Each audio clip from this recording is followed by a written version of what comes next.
feel like you're at the forefront now leading in terms of lean, or is the Lean Enterprise Institute or other places, how do you stay at the leading edge of what you do?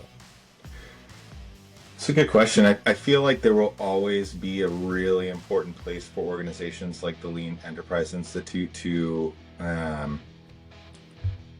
be sort of like the epicenter of knowledge and practice for the world.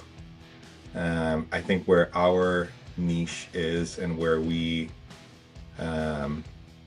play best is in taking that minimum effective dose and helping people solve real problems quickly and practically. I've heard it described before that like there's a spectrum where on one side of the spectrum you've got W. Edwards Deming and it's all like really theoretical, and on the other side of the spectrum you have lean, which is like super practical. They're both important, and I think you have to find like the right balance.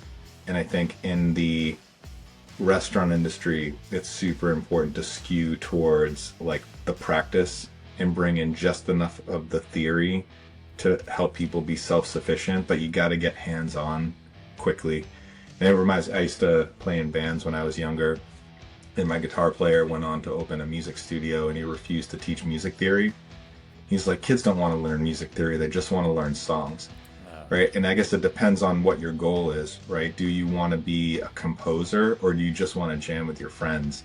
Again, back to like defining the problem you're trying to solve. I think in the restaurant industry, like most people just want to play better and jam with their friends and make it happen.